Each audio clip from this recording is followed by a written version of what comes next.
Today I want to talk briefly about the Zoom H4n audio recorder and how to use it for your projects.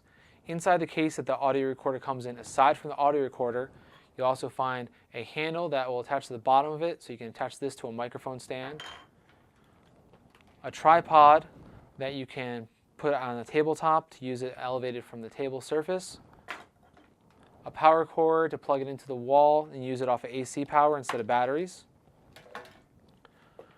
a USB cable that will allow you to power it, transfer files from it, and also use it as a microphone for a computer, and the operations manual.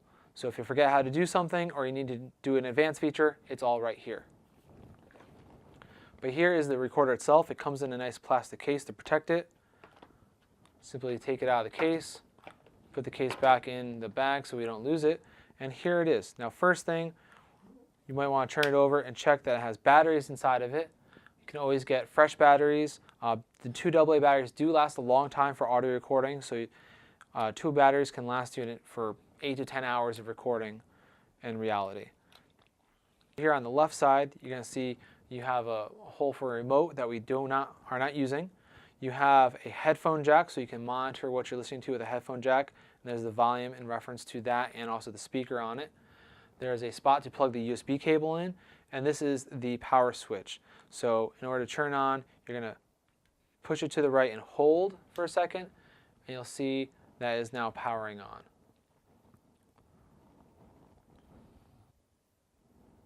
And once it's loaded, you'll see a bunch of information displayed on the screen. At the top, you have the current recording time.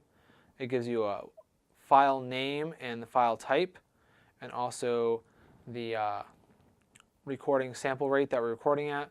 Your levels are going to be showing up here, and also down here on the bottom right, it shows you how much time is left on the SD card.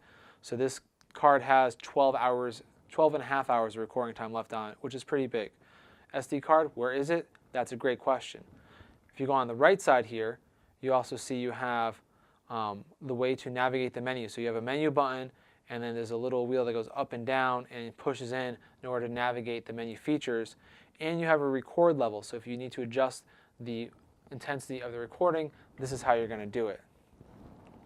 And then under this door over here is where the SD card lives. So there it is. That's an 8 GB card that's in here. You don't need a lot of storage space to record a lot of audio.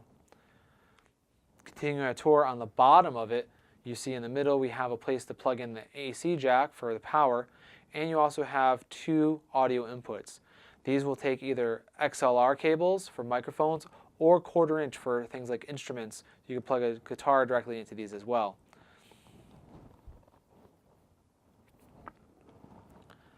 Built into the recorder, it has 2 stereo microphones at the top. And if you look very closely at these, there's actually numbers on it. There's a 90 on this one, and right now this is set to 120. And to change that, you can churn these. Now they're both on 90. What this refers to is it's going to record a 90-degree pattern from this point going out. If you turn to 120, it records a much wider 120-degree pattern.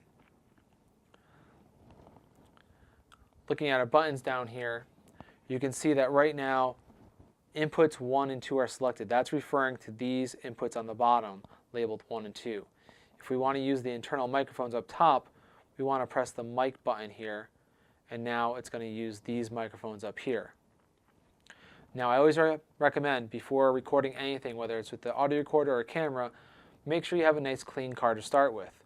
You don't know what other projects might be on there. So we're going to go ahead and we're going to press the menu button. And using this wheel on the side, I'm going to scroll down until I get to SD card. And from there, I'm just going to push in that side button, and I'm going to scroll down to Format, push in the button again. It's going to ask if I'm sure. Scroll up and push it in one more time, and now it's going to erase everything that's on the card. So we know we're starting with a nice, fresh, clean card. Now once we have a formatted card, we're ready to start recording. But some things you might want to do is make sure that you're recording at the highest quality possible. Now to change a format on here, this right here where it says WAV/MP3 is where you can change the format of the recording. So if I click that, then again, using the scroll wheel on the side, I can scroll through and find different styles. Now, a WAV recording is going to be higher quality than an MP3 recording. So usually if you do 44 or 48 kilohertz at 24-bit, that's going to be a higher quality recording. But you'll notice after I changed it, we have less space on the card. But that's okay. There's still plenty of time. If you record for 7.5 hours, I think you should be using more than one card anyways. Once I have that all set, I'm going to go ahead and do a sound check. So I'm going to go ahead and I'm going to hit the record button right here. And now you can see it has levels on here. I have left and right showing up, and it's going between -24 and -12. Now I might want that to be a little higher. I like it to be around -12 to peak out at most times. So again, to change the level of the recording, I'm going to use the record level on the right here. I'm just going to hit increase. You can see on the top here it's displaying what the mic level is at. And I can hold it down if you want to go far. And you can see now it's recording at a higher level. What I want to avoid doing is I want to avoid being in this -6 to 0 area. And I want to avoid it lighting up the bars all the way to the right, indicating that I'm peaking, because then I'm going to have not great sound to work with later on. So I can actually change this while it's recording too, so I don't have to worry about it being perfect right away. One thing to note right now, I am not recording yet.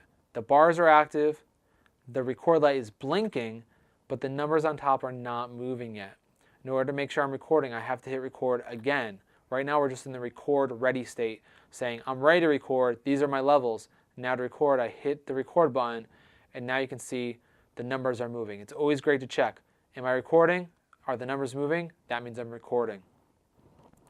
And so now, once you have your recorder set up, you record as long as you want until either the battery runs out or the memory runs out. Either case, unless you're recording for multiple hours on end, you're not going to run into that problem. Once you're done, go ahead and hit the stop button. Give it a second so it writes the file. And you can go ahead and hit play to listen back to it.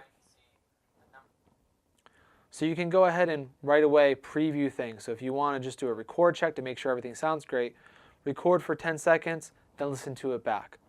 One thing I didn't point out earlier is at the top right here, that is where your battery level is indicated. So this is a full battery right now.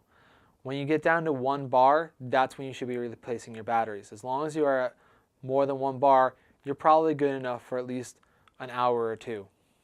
Some other things to point out on here that may be helpful in the future. Up top you have stereo, 4-channel, or multi-track indicators. These refer to right now we're recording a stereo file, left and right with our microphones. We could also record a 4-channel by using both of these and the 2 inputs at the bottom all at the same time. Or we can do a multi-track.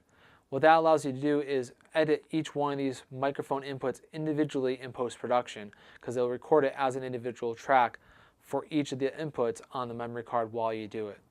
The more tracks you record, the less time on each card you'll have to record with. But for some instances, you might want to be doing that. Now while you're recording, something that might be smart to do is if you want to make sure nothing gets messed up while recording, slide the power switch to the left for hold, and that's going to lock out all the buttons. You can't do anything when you're in hold. And just deactivate that, push it back to the right. In order to turn it off, you're going to have to hold it to the right, and then it'll say goodbye and turn off. And that is a brief walkthrough of how to use a Zoom H4n audio recorder.